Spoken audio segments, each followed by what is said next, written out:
আমাদের কুমিল্লা বালুতুফা নামক একটা জায়গা আছে, একটা লোক মুরব্বী মানুষ, বড় বয়স্ক, শরীরটা অনেক ভারী। উনি ডিম বেচা রাস্তার পাশে বৈশা বৈশা, আমি অনেক আগে থেকে দেখতাম, 2-3 বছর আগে ওনার স্ত্রীটা ওনার পাশে বোরকা পইরা বৈশা বৈশা ওনাকে ডিমগুলো আইনা দিত, সহযোগিতা করত, পানি আইনা দিত। গত 3 মাস আগে আমি ওনার দোকানের সামনে রাত্রে পেটের ক্ষুধা লাগার কারণে আমি একটা ডিম খাওয়ার জন্য যখন দাঁড়াইছি, আমার ডিমটা ছুইলা দেয়। আমি ডিমটা খাই আর কই, ও আব্বা যান, আপনার লগেন একজন মহিলা, আমার একটা খালানা চাচি আছেন, উনি আপনার সহযোগিতা করত। উনি কোথায়, কোনো কথা কয় না।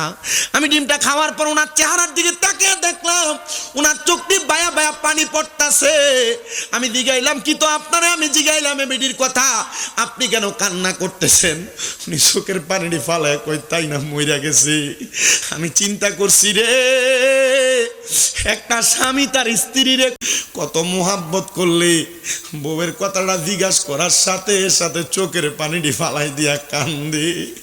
একটা স্ত্রী তার স্বামীরে কত মোহাব্বত করলে চোখের পানি ফালায়া ফালায়া কান্দে। হে বলিয়া এলাকার আমার মা বোনেরা, স্বামীর মনে এমন কোনো কষ্ট দিস না গো, যে কষ্টের কারণে তোর স্বামী তোর উপর রাগ হইয়া কান্দে। স্বামীর এমন খেদমত করিস গো মা, যে খেদমতের কারণে তুমি মরার পরে তোমার জামাই তোমার লাগা কানলে আল্লাহ তোমারে মাফ কইরা দিব। হে মুরব্বী বাবা, স্ত্রীর প্রতি বেশি রাগ রাখো না। আল্লাহর ওয়াস্তে বউ মানুষ, মহিলা মানুষ, আল্লাহ এগুলার বাঁকা হাড্ডি দিয়া বানাইছে, এগুলার বদদোয়া দিয়েন না। মাঝে মাঝে একটু বালা করে বোঝাইয়েন। মহিলা মানুষ একটু বোঝাইলে তারা বোঝে। আল্লাহ তালার কাছে ফরিয়াদ জানাই, আল্লাহ আজকের মাহফিলে কত স্বামীরা তাদের স্ত্রীরে হারাইয়া বসছে। আজকের মাহফিল শুনতাছে পর্দার আড়ালে কত মা বোনেরা, তারা স্বামী ইন্তেকাল করছে, তারা স্বামীর জন্য কান্দে। ও আল্লাহ, তারার কবর তুমি জান্নাতের বাগান বানায়া দাও। জবান খুলে জোরে জোরে পড়েন আল্লাহুম্মা আমিন। আপনারা কষ্ট হইতেছে? একটু মনোযোগ লাগান। ওই মহিলাটা ডাক দিয়া কয়, হুজুর আমার স্বামী তো ইন্তেকাল করেছে, অনেক দিন হয়ে গেছে। হুজুর আমার স্বামীর ইন্তেকাল, উনি দুনিয়া থেকে বিদায় হয়ে গেছে।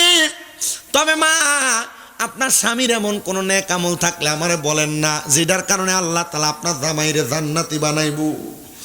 মহিলা ডাক দিয়ে কয়, হুজুর আমার স্বামী একজন মূর্খ, আমার জামাই কোনো পড়ালেখা জানতেন না, আমার স্বামী কোনো এবাদত ভালো করে পড়তে পারতেন না। বান্দে এরা কবরস্থানের উপর দিয়ে হাঁটা চলা করে। আল্লাহর নবী কই, উম্মত, এই উম্মতের দল, কবরস্থানের উপরে তোমরা বসবা না, কবরস্থানের উপরে তোমরা শুইবা না, কবরস্থানের সামনে তোমরা আদব বজায় রেখে চলবা। আল্লামা শেখ সাদী কয়, জগতের মানুষ, আমি একবার ব্যবসা করার জন্য আমি ইরাকের উপর দিয়ে যাচ্ছিলাম, আমি হঠাৎ করে একটা কবরস্থান দেখলাম। আমি কবরস্থানের সামনে দাঁড়ায়া দাঁড়ায়া আমি আল্লাহ তাআলার কোরআন তেলাওয়াত করতে লাগলাম।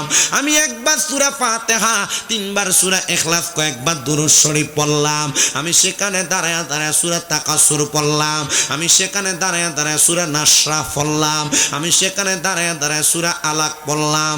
আমি সেখানে দাঁড়ায়া দাঁড়ায়া সূরা আর রহমান পড়লাম। আমি সেখানে দাঁড়ায়া দাঁড়ায়া সূরা ইয়াসিন পড়লাম। আমি যখন পড়ছি গো, আমি পড়ার পরে আমি সেই জায়গার মধ্যে জিয়ারত করলাম।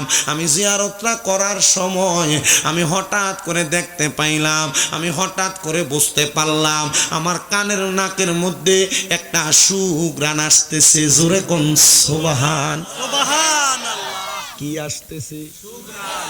নতুন কবরে মানুষ আতর, লোবান, সুরমা, চন্দন ছিটিয়া দেয় কি দেয় না? কথা কয় না বেটা। নতুন কবরের উপর মানুষ আতর, লোবান, চন্দন ছিটিয়া দেয়। নতুন কবরের উপর মানুষ গোলাপ জল ছিটিয়া দেয়। আল্লামা শেখ সাদী কয়, জগতের মানুষ, আমি যখন বুঝতে পারলাম আমার নাকের মধ্যে একটা সুঘ্রাণ আসতেছে, আমার মনে হয় গোরস্থানের মধ্যে কোনো মানুষকে ইদানিং কবর দিছে। অল্প কয়দিন হয় আমি কবরস্থানে প্রবেশ করলাম, যে খুঁজতে লাগলাম এমন কোন কবর যে কবরটার উপর দিয়া সুঘ্রাণ আসতেছে।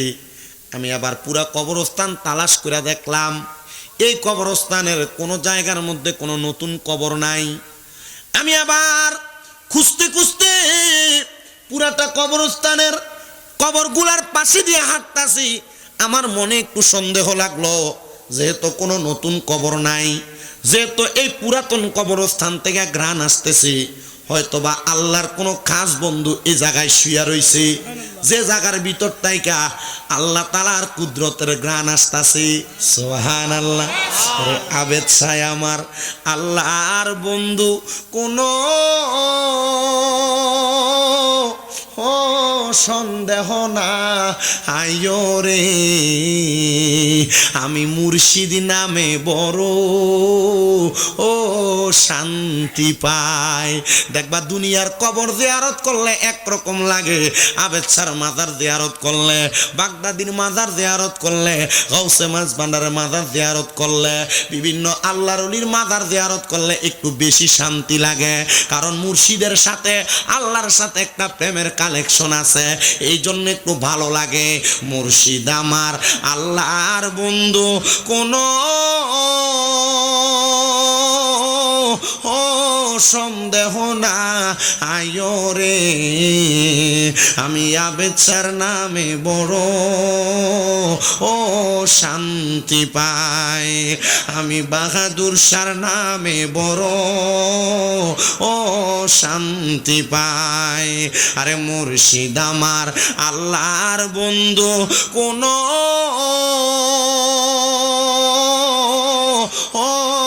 সন্দেহ না আয়ো রে, আমি মুর্শিদ নামে বড় শান্তি পাই। আমার বলতে আমি নাই রে মুর্শিদ, তুমি আমার জীবন। ওরে জীবন যৌবন সইপা দিতাম পাইলে হে তোমার জীবন রে, আমি মুর্শিদ নামে বড় শান্তি পাই। হাই রে মুর্শিদ আমার আল্লাহর বন্ধু কোনো সন্দেহ না আয়ো রে, আমি মুর্শিদ নামে বড় শান্তি পায়। আপনারা বলেন আল্লাহর ওলিদেরকে এমন গায়েবী আজগুবি পাওয়ারটা দিছে একজন, তিনি কে? এ আমার হাজীগঞ্জের বলিয়ার বাবা, এ যুবক ভাই, এ পর্দার অন্তরালের মা, একটু অন্তরের কানটা লাগায় শুনো গো। আল্লামা শেখ সাদী ডাক দিয়া কয়, জগতের মানুষ, আমি পুরাটা কবরস্থানের মধ্যে হাঁটলাম। আমি হাঁটতে হাঁটতে হঠাৎ করে একটা ভাঙ্গা কবরস্থানের সামনে গেলাম। আমি দেখলাম রে ওই ভাঙ্গা কবরের মধ্য থেকে আমার নাকের মধ্যে সুঘ্রাণ আসতেছে। আমি ওই সুঘ্রাণটা পাইয়া আমি এবার এলাকার মানুষকে তালাশ করতে লাগলাম। এই এলাকার মানুষ শুনো, এই কবরস্থানটা কার? আরে কবরের মধ্যে কোন এমন ব্যক্তি শুয়া রইছে? কে রে এমন ভাগ্যবান যার কবরের মধ্য থেকে এত সুঘ্রাণ আসতেছে? আল্লাহর বন্ধু শেখ সাদী ডাক দিয়া কই, জগতের মানুষ, আমি যখন এই কথা বলতে লাগলাম, আমি তালাশ করতে লাগলাম, আমি দেখলাম এই এলাকার কবরস্থানের সামনে দিয়ে একজন বয়স্ক মানুষ হাইটা যায়। আমি তারে জিগাইলাম, ও আব্বা জান, আপনার কাছে আমি একটা সন্ধান চাই। আপনি বলবেন নি এই গোরস্থানটার মধ্যে যে কবরস্থানটা ভাঙ্গা, এই কবরটা আপনার এলাকার কোন মানুষের কবর, কোন আল্লাহর বান্দার কবর, যার কবরের ভিতর থেকে সুঘ্রাণ আসতেছে? সুবহান আব্বা, কি জীবন বানাইছেন আপনি, এটা আপনি ভালো জানেন। মারা যাওয়ার পর আপনার কবর থেকে কি সুঘ্রাণ আইব? বহুত কবরের উপরে তো কুত্তো দাঁড়ায় দাঁড়ায় হসরাপ করে দেয়, দেখেন না? দেখেন না? আপনার কবর থেকে কি সুঘ্রাণ আসবে না দুর্গন্ধ আসবে? আপনার কবরটা কি জান্নাতি কবর হবে না জাহান্নামী কবর হবে? আপনার কবরটা কি বেহেশতি কবর হবে না দুজকি কবর হবে? এটার গ্যারান্টি কেউ দেওয়ান লাগতো না আব্বা। নিজের মনটারে প্রশ্ন করে দেখেন, সিপাই সাফাই লুকাইয়া লাকাইয়া আকাম কুকাম সুদের কাম গোশের কাম পরের হক মারুন্যা কাম সব আমনেরে দেওয়া হয়। মরার পরে কবরে ছাটনা দিয়ে একটু বালা রাখতো না, সব গুড়া করবো। কথা কন না? বাহাদুর শাহ হুজুর কেবলা রোমে বসে আফসোস করছে, তোমরার মাহফিলে যখনই আসি মানুষ থাকে না। কি বলিয়ার মানুষ কি সব গুমরা হয়ে গেছে? বলিয়ার মানুষ কি সব বাড়ি ঘরে ঘুমাচ্ছে? বলিয়ার মানুষ কি এখনো পর্যন্ত দোকানপাটে থাকবে? একজন আওলাদ রাসূলের মুখ দিয়া বাইর হয়েছে, তোমরার মাহফিলে আসলেই সব সময় মানুষ থাকে না। এটা কেমন অবস্থা? একজন আল্লাহর ওলির মুখ দিয়ে এলাকা সম্পর্কে এই কথা আসছে, ধ্বংস হইতে বেশি দিন মনে হয় না আছে। তবে আল্লাহর কাছে এতটুক দোয়া করি, আল্লাহ আপনি বলিয়ার মানুষের উপর আপনি খাস রহমত দান করেন। আপনারা যারা আইছেন আপনারা মোহাব্বতে আমিন বলেন। আব্বাজি বাহাদুর শাহ হুজুর কেবলা, আবেদ শাহ হুজুর কেবলা, ওনারা কিন্তু হাতের আঙ্গুলের ফাঁক দিয়ে পড়ে যাওয়ার মতো মানুষ না। ওনাদের এলেমের বাহারের প্রয়োজনীয়তা, ওনাদের এলেমের বাহারের দক্ষতা, ওনাদের এলেমের কারণে আপনাদের অত্র অঞ্চল সহ পৃথিবীর বাংলাদেশের বহু জায়গায় আবেদ শাহ মাদানির সিনার এলেম দিয়া বড় বড় দস্ত আলেমরা তাদের সিনা থেকে এলেম প্রচার কইরা আলেম বানাইতেছে। এখনো তো কত আবেদ শাহ মাদানির ছাত্ররা আছেন যিনারা প্রচার করতেছেন। আর সেই আবেদ শাহ মাদানির আওলাদ আইসা আপনাদেরকে এই কথাটা বলছে, আপনাদের কেমন লাগে আমি জানি না, তবে আমার কাছে খারাপ লাগছে। এই এলাকার মানুষ কখন জানি তোমরা বদদোয়ার তলে পড়ে যাও, আর আল্লাহর ওলিরা এই বদদোয়া দেওয়ার কারণে কখন জানি তুমি ধ্বংসের মুখে পড়ে যাও। আল্লাহ আপনি বলিয়ার মানুষের উপরে খাস রহমত খাস বরকত দান করেন, পরে না আমিন। আচ্ছা বাবা, যেই মানুষটার কবর থেকে সুঘ্রাণ আসতেছে, আপনারা কম তো এই মানুষের কবরটার এই মানুষটা দামি না কম দামি? বেশি দামি।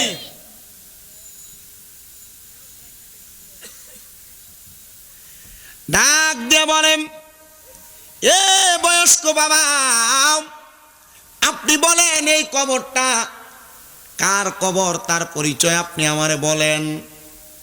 বয়স্ক মুরব্বী কয়, হুজুর আপনারে আমি চিনি না, আপনারে আমি জানি না, আপনার পরিচয় আমি জানি না, কে আপনি, আপনার পরিচয় কে এটাও আমি জানি না। তবে এই কবরের খবর আপনি নিতে আসছেন। এই কবর যার, তার তো কোনো ছেলে সন্তানও নাই, তার তো কোনো ওয়ারিসদারও নাই। হুজুর আপনি যে কবরের মানুষের খবর নিতে আসছেন, আপনি কি তারা চিনেন? কয় না। বলে আপনি বলেন না, তাইলে কেন তার খবর নিতে চান? আল্লামা ডাক দিয়ে কই, এই কবরের মানুষের খবর নিতে চাই একটাই মাত্র কারণ, তার কবর থেকে সুঘ্রাণ আসে। হয়তো সে একজন নেককার ব্যক্তি, তার কোনো আওলাদ যদি থাকে, আমি যাই তার আওলাদের কাছ থেকে দোয়া নিতাম। দোয়া মানে যিনি ইন্তেকাল করছে, জিনার কবর থেকে সুঘ্রাণ আসতেছে। আল্লামা শেখ সাদির বাড়ি কই, যাইতে লাগছিল রাস্তা দিয়া, এই কবরের মানুষ যিনি, তিনার আওলাদ কেউ বাইসা আসেনি, তার পরিবার আওলাদের কাছ থেকে আমি একটু দোয়া নিতাম, তার পরিচয়টা আমারে বলো। টিস্যু দিয়ে। আল্লামা শেখ সাদি রাহমাতুল্লাহ আলাইহি তিনি প্রশ্ন করার সাথে সাথে বয়স্ক মুরব্বী মানুষ ডাক দিয়ে বলতেছেন, এখানে যিনি শুয়ে রয়েছেন তিনি তো এলাকার কোনো ভালো মানুষ না, তিনি একজন নরমাল ফ্যামিলির মানুষ। ও বাবা আমি জানতে চাই, আপনারা বলেন নরমাল কোনো মানুষ রিক্সা চালায়, অটো চালায়, আর কৃষি কাজ করে, সে চাইলে আল্লাহর ওলি হওয়া সম্ভব না অসম্ভব? ওলি হওয়া না সম্ভব নি কেন? সম্ভব। আপনারা চিন্তা করছেন মনে হয় আমরা মুড়ি দইছি যে পীর সাহেবের কাছে, মনে হয় এই আমরা মুড়িদে থাকতাম, মুড়িদ থেকে ওলি হওয়ার চিন্তা আপনার ভিতরে নাই। কথা কই না বেটা? উনি ডাক দিয়া কয় তার বংশ কেম? বলে তার বাড়ি আমাদের এলাকার পশ্চিম অঞ্চলে, একবার এলাকার শেষ মাথায়, সে একজন গরিব মানুষ, যায় তার বাড়িতে যাও, তার কোনো আওলাদ যদি ঘরে থাকে তার কাছ থেকে তুমি তার সম্পর্কে খবর নাও। হুজুর বলেন আমি যাইতে লাগলাম, ওই বাড়ির সামনে যাইয়া আমি সালাম প্রদান করলাম, আসসালামু আলাইকুম ওয়া রাহমাতুল্লাহ। আমার সালামের কোনো জবাব দেয় না। আমি দ্বিতীয়বার সালাম দিলাম, আসসালামু আলাইকুম ওয়া রাহমাতুল্লাহ। আমার সালামের কোনো জবাব দেয় না। আমি তৃতীয়বার সালাম দিলাম, আসসালামু আলাইকুম ওয়া রাহমাতুল্লাহ। আমার সালামের কোনো জবাব দেয় না। আমার একটু রাগ হইল, তিনবার সালাম দিলাম, ঘরটা ভিতর থেকে মারা, আমার সালামের জবাব দেয় না। এই ঘরের মানুষ মনে হয় গোমরা। আমি রাগান্বিত হইয়া এই ঘরের সামনে থেকে চলে যাচ্ছি। ও বাবা, এই কথা থেকে নবীর একটা হাদিস শিক্ষা গ্রহণ করেন। দুনিয়ার জমিনের মধ্যে কোনো মানুষের ঘরে যদি কেউ যায়, তিনবার সালাম দেওয়ার পর ওই মানুষ যদি জবাব না দেয়, তাহলে কি তার ঘরে ধুম করে ঢুইকা যাবেন না চইলা যাবেন? আর আমরা এমন কাজিয়তের মানুষ, আমরা নিজের ঘরে ঢুকার সময় অনুমতি লই না, বাইয়ের ঘরে যাওয়ার সময় অনুমতি নেই না, মা বাবার ঘরে ঢুকার সময় অনুমতি নেই না। মনে রাখতে হবে, যে কোনো কারোর ঘরে যান না কেন অনুমতি নেওয়া লাগবে। শুধু নিজের স্ত্রীর ঘরে যখন প্রবেশ করবেন, সালাম দিয়া ডাইরেক্ট প্রবেশ করবেন। আর নচেত অন্য কোনো ব্যক্তির ঘরে, স্বয়ং নিজের আম্মা আব্বার ঘরেও সালাম তিনবার দেওয়ার পর জবাব না দিলে ঢুকা যাবে না। এ বাবা, আমি আপনাদেরকে শিখার জন্য বলছি। আমি জানি না আপনারা কথাগুলা কাজে লাগাবেন কিনা, তবে আমার দায়িত্ব বলা আর আপনার দায়িত্ব শোনার পর আমল করা। আপনি যদি আমল না করেন আল্লাহর কাছে ধরা খেয়ে যাবেন। এবার উনি বলেন, আমি তিনবার ঘরের দরজাটার মধ্যে সালাম দেওয়ার পর যখন আমার জবাব দেয় না, আমি ঘরের দরজার কাছ থেকে ফিরে যাচ্ছি। এক কদম দুই কদম কইরা আমি যখন সামনের দিকে চলে গেলাম, আমি দেখলাম আমার সামনে থেকে কোনো মানুষ আমার পেছন থেকে জবাব দেয় না। এমন টাইমে পেছন থেকে একটা মহিলার গলার আওয়াজ, ওয়ালাইকুমুস সালাম ওয়া রাহমাতুল্লাহ। আমি মহিলার সালামের জবাব পাইয়া পেছনে ফিরলাম না। দ্বিতীয়বার আবার আমার সালামের জবাব দেয়, ওয়ালাইকুমুস সালাম। আমি সালামের জবাব পাইয়া আর ফিরলাম না। আমার তৃতীয়বার আবার সালামের জবাব দেয়, ওয়ালাইকুমুস সালাম ওয়া রাহমাতুল্লাহ। আমার তিনবার আমার সালামের জবাব দিছে।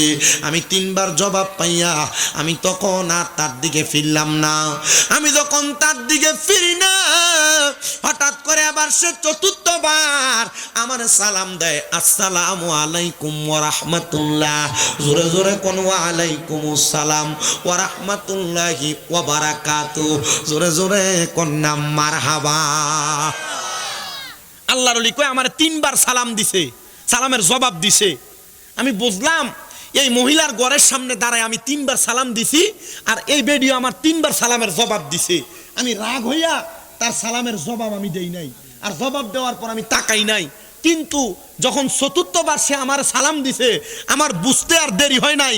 এই মহিলা কোরআন হাদিস সম্পর্কে বুঝে, আর বুঝে বিদায় আমার তিনবার জবাব দিয়া, আমার জবাবের পর আমার উল্টা সালাম দিয়া আমার ইজ্জত দিয়ে দিছে।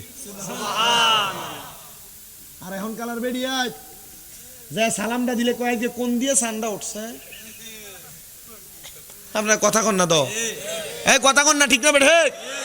যদি সালামটা দেয় কোন দিয়ে সান উঠছে, বেড়ি এটা বুঝে না। বেটা ওয়াজের ভিতরে শিক্ষাই যে সালাম দিতেছে, কথা কয় না বেটা। কোন মানুষ নতুন নতুন সালাম দিলে একজন আরেকজনের টিস্কারি কয়, কি নতুন করে মসজিদে গেলে টুপি লাগে, কি কবে থেকে টিস্কারি মারে, কথা বলেন না? আল্লাহর হাবিবের হাদিসে মুবারাকা, বুখারী শরীফে ডাইরেক্ট হাদিস, কোন মানুষকে ইশারা ইঙ্গিতের দ্বারা ওই মানুষকে টিস্কারি করা, মস্কারি করা, তাকে অ্যাঙ্কার করা, এটা কবিরা গুনাহ। কি গুনাহ? কবিরা গুনাহ। কথা কয় না তো, কি করা? কবিরা গুনাহ। কি গুনাহ? এজন্য কোনো মানুষকে অ্যাঙ্কার করবেন না, টিস্কারি করবেন না, বাজে মন্তব্য করবেন না। হঠাৎ করে তার সুরুত পরিবর্তন হলে তার ব্যাপারে উল্টাপাল্টা মন্তব্য করা যাবে না। আপনারা কি আমার ওয়াজ বুঝেন? ওয়াজ বুঝতেছেন? ঠিক আছে। আমি কিন্তু ওয়াজের খুতবাতে আছি, খুতবা মাইক ধরছি 10টা 8 মিনিট, ঠিক 1.5 ঘন্টা টাইম আপনারা শুধু হাতে ধরবেন। এই সময়টা শুনবেন ওয়াজ, শুইনা মিলাদ কিয়াম করবেন। তাবারুকের ফুটলাডি একটু বড় করে করতে কইেন, মোটামুটি খাওয়াইনা যেটি আছে, আরো গরুর গোস্তর বিরিয়ানি একটু মোটামুটি তাবারুক লইবেন, এরপরে বিদায় হবেন। কষ্ট হইব আপনারা? আলহামদুলিল্লাহ। আমার বাবাজি নাম, উনি ঘরের দরজার মধ্যে সালামের জবাবটা পাইয়াম, উনি দরজাটার মধ্যে দাঁড়ায়া ডাক দিয়া কয় ওগো আম্মা জান, ওয়ালাইকুমুস সালাম ওয়া রাহমাতুল্লাহ। মহিলা কয় হুজুর প্রথম 3 বার যে আপনার সালামের জবাব দিলাম আপনি আমার দিকে চাইলেন না, এখন দিয়ে আমার দিকে ফিরা তাকাইলেন। আল্লাহর ডাক দিয়ে কয় মা আপনি আমার জন্য গায়রে মাহরাম, বলেন গায়রে মাহরাম, জোরে কয় না গায়রে, আপনি আমার জন্য গায়রে মাহরাম। এ মা আপনার চেহারা আমি দেখতে পারবো না। বাবারে গায়রে মাহরামটা কি এখনো পর্যন্ত আপনারা জানেন কিনা আমি জানি না। গায়রে মাহরাম হলো এমন ব্যক্তি যেই ব্যক্তির সামনে আপনি যাইতে পারবেন, তবে ওই ব্যক্তি ছাড়া অন্য কোনো মহিলারে আপনি দেখতে পারবেন না। আর মহিলাদের জন্য গায়রে মাহরাম হলো ওই ব্যক্তি যেই মহিলা ওই পুরুষের সামনে যাইতে পারবে, ওই পুরুষ ছাড়া অন্য কোনো মহিলার সামনে যাইতে পারবে না। গায়রে মাহরাম কারা কারা একটু শুনেন।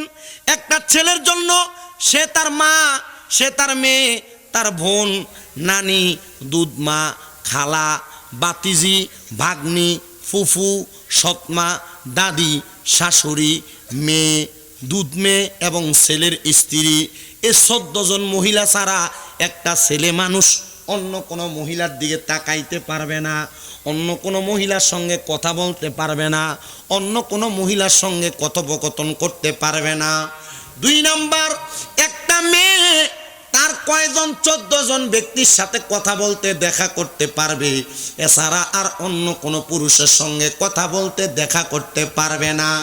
এর মধ্যে 1 নাম্বার একটা মেয়ে তার বাবা, তার ছেলে, তার ভাই, তার নানা, তার দুধ ভাই, তার মামা, তার ভাতিজা, তার ভাগিনা, তার চাচা, তার দাদা, তার শ্বশুর, তার সৎ ছেলে, দুধ ছেলে এবং মেয়ের জামাই ছাড়া অন্য কোনো পুরুষের সামনে মহিলা যাওয়া হারাম, কোনো নারী যাওয়া হারাম, কোনো নারী যাওয়া হারাম। আর যদি আপনারা মনে করেন আরাম, তাহলে কবিরা গুনার ভাগীদার হবেন, আপনার ঘরের মহিলা দাইয়ুস হয়ে যাবে। আল্লাহর নবী কয় দাইয়ুসু লা ইয়াদখুলুল জান্নাহ, দাইয়ুস কোনোদিন জান্নাতে প্রবেশ করবে না, জান্নাতের দরজার মধ্যে পর্যন্ত লিপিবদ্ধ থাকবে। এই জন্য আমি আমার বলিয়া এলাকার মা বোনদের কাছে বলবো, আমার আম্মুজিরা, আমি চাই না আপনারা দোজখে যান, আমি চাই আপনারা সবাই বেহেশতে যান, জান্নাতে যান। যদি জান্নাতে যাইতে চান এই 14 জন বেড়া মানুষ ছাড়া অন্য কোনো বেড়া মানুষের সামনে যাইয়েন না। কিন্তু বলিয়ার বেড়িয়াত মানুষ যদি হাজীগঞ্জ বাজারে যায়, মুখর যদি 2টাও মারা থাকে, দোকানদার দেখলে কয় বাবি এদিকে আসেন, দোকানদার দেখলে কয় বাবি এদিকে আসেন। এবার আরেক দোকানদার জিগায় এটা কেডারে তুই চিনলি কেমনে? কয় চিনস না আমরার এলাকার অমুকের বউ।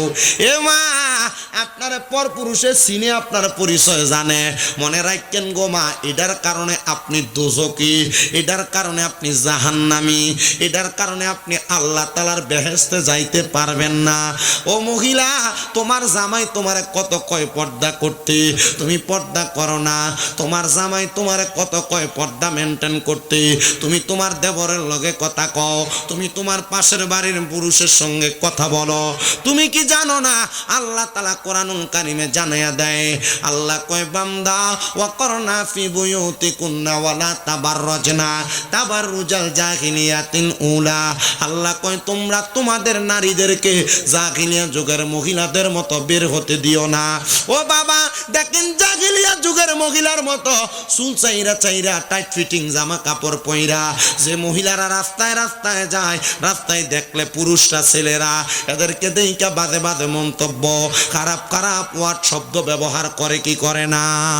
বহু মাইয়ারা এমন অপরিবর্তনশীল ড্রেস পরা রাস্তায় বাইর হয় বিদায়, মাইয়ারা ধর্ষণের শিকার হয়, মাইয়ারা অত্যাচারের শিকার হয়, ছেলেদের টিসের শিকার হয়, মাইয়ারা ধর্ষণ হয়ে রাস্তায় পুকুর ঘাটে পার্কে পড়ে থাকে। এই জন্য আপনাদের সবার কাছে বলবো, এমন ধর্ষণ থেকে বাঁচার জন্য, ইফটিজিং থেকে বাঁচার জন্য আমরা আমাদের মা বোনদেরকে পর্দা করানোর দরকার আছে না নাই? বুঝলে বালা, না বুঝলে আরো বালা।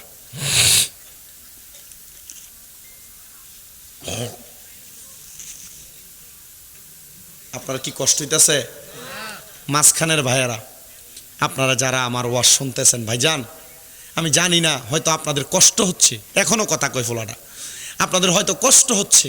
ভাইয়া একটু মনোযোগ দিয়া শোনো, তুমি একজনের কারণে 3টা ফোলাফাইনের ব্যস্ত সমস্যা হইতেছে।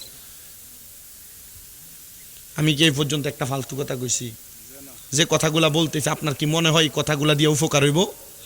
তবে আমার দাওয়াত বন্ধ হয়ে যাব বলিয়া, কারণ বেডিয়েত কইব যে বেটা দাওয়াত দিচ্ছেন আপনার কি তামনে রাশেদ ভাই কেবল রাশিদ দে এই হুজুরের মোল্লারে দাওয়াত দিয়ে আনছ, হ্যাঁ আমরা বিরুদ্ধে কইবার লাগিয়া আমরা বেডি নিয়ে আপনারা ধরে আমি চিন্তা করি এটা লইয়া। আল্লাহ আমরারে বোঝার তৌফিক দক্ষ না আমিন। আমি চাই না বলিয়া এলাকার কোনো মহিলা দুজকে যাক, কথা কোন ঠিক। আমরা চাই না বলিয়া এলাকার কোনো পুরুষ দুজকে যাক, আমরা চাই সবাই জান্নাতি হোক। জান্নাতি হইতে চাইলে কথাগুলা মানা লাগবো, কথা কোন না ঠিক কিনা? এ মহিলারাম, তোমরা যারা স্বামীর আদেশ মানো না, জামাইয়ের হুকুম মানো না, মনে রাখো তোমরা জাহান্নামী।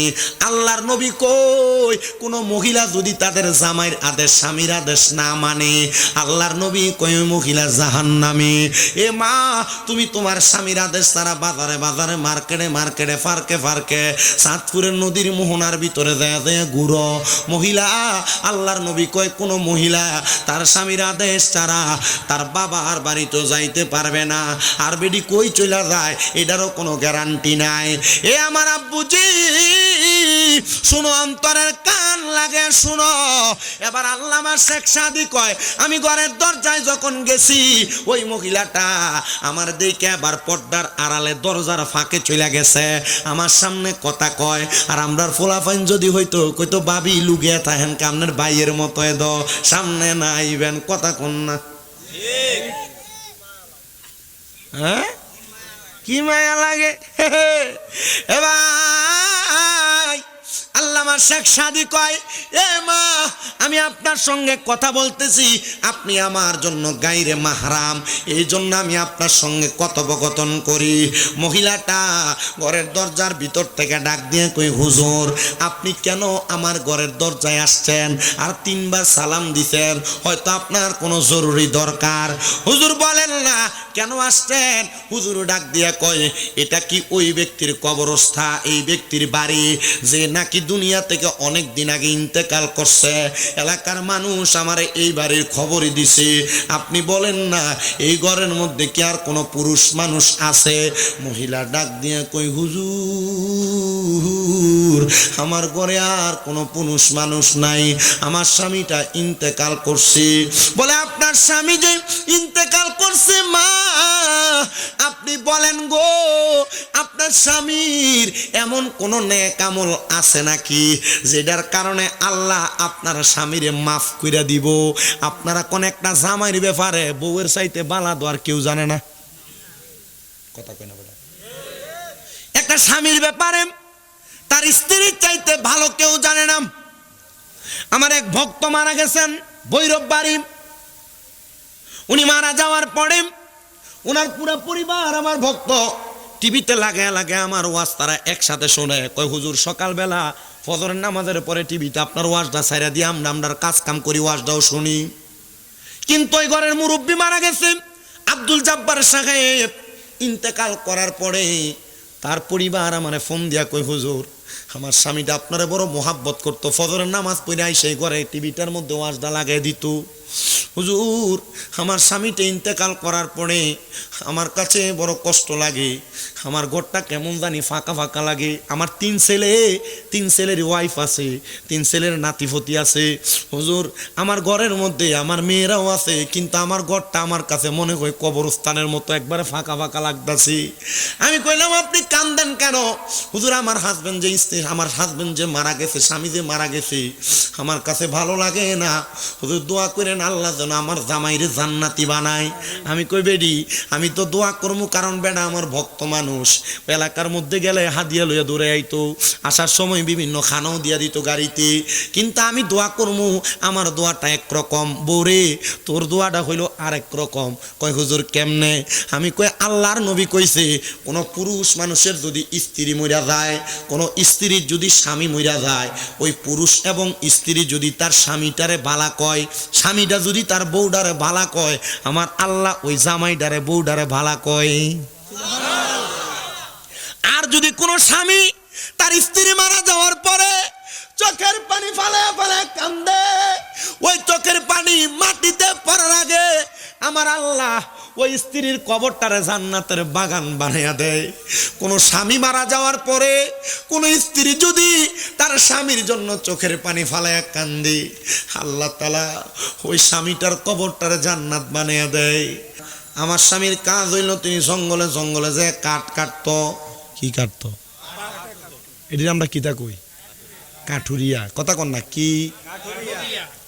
হুজুর আমার স্বামী ছিল একজন কাঠুরিয়া। হুজুর তবে আমার স্বামীর একটা ভালো অভ্যাস ছিল।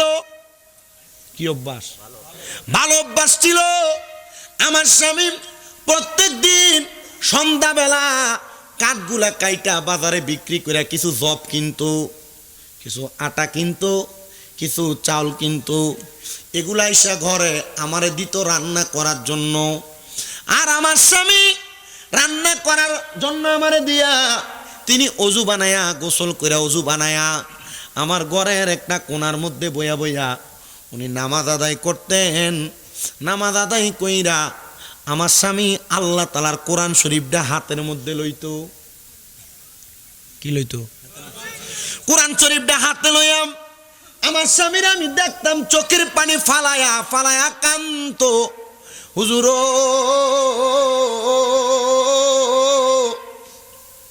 হুজুর আমার স্বামীর আমি একদিন জিজ্ঞাসা করলাম, ও আমার স্বামী, আমি কোনোদিন আপনার কোরআন শরীফ তেলাওয়াতের আওয়াজ শুনছি না। স্বামী গো, আপনি সব সময় কোরআন শরীফের দিকে চায়া চায়া কান্দেন, কারণটা কি আমারে কইবেন নি? আপনার কোরআন তেলাওয়াতের আওয়াজ দিয়ে শোনা যায় না। হুজুর আমার স্বামীরে দেখছি ছোট বাচ্চা মানুষ যেমনে কান্দে, আমার স্বামী ঠিক এমনে চোখের পানি ফালায়া ফালায়া কান্দে। আমি জিগাইলাম এমনে কেন কান্দেন? আমার স্বামী আমারে ডাক দিয়ে কই, স্ত্রী গো, আমি যদি কোরআন পড়তে পারতাম তুমি আমার কোরআন তেলাওয়াতের আওয়াজ শুনতে পাইতা। আমি তো কোরআন পড়তে পারি না, তুমি কেমনে গো আমার কোরআন তেলাওয়াতের আওয়াজ শুনবা? ওই মহিলা কই, হুজুর আমি আমার স্বামীর জিগাইলাম, এ আমার স্বামী, আপনি যে কোরআন পড়তে পারেন না তাকে তাকে কান্দেন, আমার আল্লাহ কি আপনার আমলনামার ভিতরে সওয়াব দিবনি? বলে হ্যাঁ, আমি মসজিদের ইমামরে দেখছি ওয়াজ করে আর বলতেছে দুনিয়াতে কোনো মানুষ যদি কোরআন না পড়তে পারে, আমার আল্লাহ তাআলা এই কোরআনরে মোহাব্বত করার কারণে, কোরআনের দিকে তাকায় থাকার কারণে ওই ব্যক্তির আমলনামার মধ্যে নেক দিয়া ব্যক্তিরে জান্নাতি বানায়া দেয়। এই স্ত্রী আমি এই জন্য কোরআনের দিকে তাকায় তাকায় কান্দি। আল্লাহর নবী কয়, মা ঠিক আছে আপনি আপনার ঘরে যান। আল্লাহর ওলির কথা শুই না মহিলাটা ঘরে চলে গেছে। আর আল্লাহর ওলি কয়, আমি সাথে সাথে ওই গোরস্থানের সামনে চলে গেলাম। আমি আমার কাঁধের মধ্যে একটা রুমাল আছে, রুমালটা বাহির কইরা আমি নামাজ পড়তে লাগলাম, 2 রাকাত নফল নামাজ। এই যে আমার আব্বা জান শাহপুর দরবারে টুপিটা লাগাইয়া রাখছে, মাথার মধ্যে একটা রুমাল রেখা দিছে। এই রুমালটাতে একটা সুন্নত। কি সুন্নাত? তিরমিজি শরীফে সরাসরি হাদিস, মেশকাতুল মাসাবিতে সরাসরি হাদিস। এরপরে মাদ্রাসায় ক্লাস 9-10 হাদিসের কিতাবে ডাইরেক্ট এই রুমাল ব্যবহার করার ব্যাপারে হাদিস শরীফ আছে। মারহাবা কোন? মারহাবা। তা আল্লাহর ওলিরা কেন রুমাল ব্যবহার করতেন? যে জায়গায় যখন নামাজের ওয়াক্ত হইয়া যাইতো এই রুমালটারে তারা নামাজের মুসল্লা হিসেবে ব্যবহার করত। কারণ মসনবী রুমির ভিতর আল্লামা রুমি বলছে, শুধু জুদাস রাহমাতাল লিল আলামিন মসজিদেও শুধু হামারা ये जमीन सलातुनिया रसूल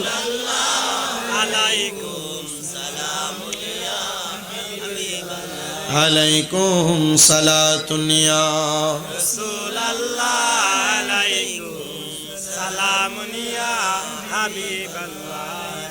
जमाले आशिका बाशत मुहम्मद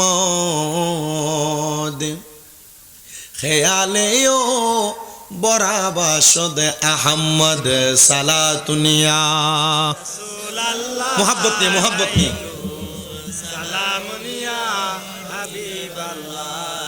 আমরা দেখছি নি 1 ঘন্টা ওয়াজ করে লাইছি, কোনো দুরূদ শরীফ পড়ছি না, জিকির আজকার করছি না, কিন্তু কোনো কিছু করছি না। কিরে করছি না শুনালন। আমি আজকে এখানে আওনের আগে আমার আসরের পরে এলাকার কোন ফোন না জানি কল দিস, কল দিয়ে আমার হুজুর এলাকার দা আইবেন, একটু ওয়াজ করেন, জিকির আজকার কম করেন, কারণ আমরা তো বন্ডামি ছাড়া আর কিছু বোঝেন না। আমি চিন্তা করলাম শয়তান মনে হয় পুরা বলিয়া এলাকারটি তার লগে শহর হয়েছে, কথা কয় না, কারণ শহর যদি না হইতো, কারণ এ আমার পুরা ওয়াজ কোনোদিন বইয়া শুনছেও না, যদি হুইন না থাকতো তাহলে তে আমার ফোন দিয়ে কথা কইলে হইল না, কথা কি বুঝছেন? তবে আমি হে ফিলাম না, আব্বা আমার কেউ কইব ওয়াজ আইও না, আর আমি আইতাম না। আমি এমন ফোলা যে জায়গার ভিতরে ওয়াজ লয়ে মারামারি ভিড়াভিড়ি, আমি হে ইস্টে যে ওয়াজ কইরা যেটি মারামারি করছে এটি লোকে গোলাগুলি করে চলেছি, মার হাবা কয় না বেটা, গোলাগুলি বলতে বোম মারছি না বেটা, কোলাকুলি করছি আর কি। আয় কিত্ত ফোন নাম্বার কইতো তোমরা এত কি লাইতে কেন শতান হলাম। আমি ডাইরেক্ট আমার আলোচনার ধারাবাহিকতায় আছি, একটু মোহাব্বতে দুরূদ শরীফ পড়লে আমার মনে হয় একটু পূর্ণতা পাইবো, জিকির আজকার কইরা মিলাদ কাম করে একবার আমরা বাহ্যিক কাম কি কোন আপনারা একটু মোহাব্বতে পড়েন আল্লাহুম্মা সাল্লি আলা সাইয়্যিদিনা মাওলানা মুহাম্মদ ওয়া আলা আলি সাইয়্যিদিনা মাওলানা सबसे आला हो वाला हमारा नबी, सबसे बाला हो वाला हमारा नबी, सबसे आला हो आला हमारा नबी, सबसे बाला हो वाला हमारा अपने मौला का प्यारा हमारा नबी, अपने मौला का प्यारा हमारा नबी, दोनों आलम का दुल्हा हमारा नबी, सबसे आला हो वाला हमारा नबी, सबसे बाला हो वाला हमारा बज में आखिर कसम ए फिरोज़ा हुआ, बज में आखिर कसम ए फिरोज़ा हुआ, नूरे अव्वल का जलवा हमारा नबी, नूरे अव्वल का जलवा हमारा नबी, सबसे आला हो ला हमारा नबी, सबसे बाला हो वाला हमारा खल्कों से औलिया, औलिया से रसूल, खल्कों से औलिया, औलिया से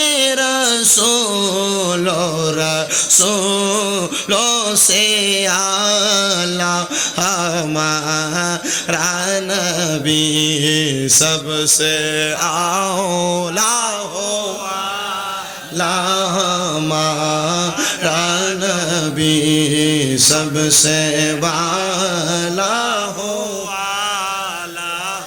हमारा नबी, कौन दे तागे देने को मो चाहिए, कौन दे तागे देने को मो चाहिए, देने वाला है सच्चा हमारा नबी सबसे औला हो आला हमारा नबी सबसे वाला हो आला हमारा नबी सलातुन या रसूल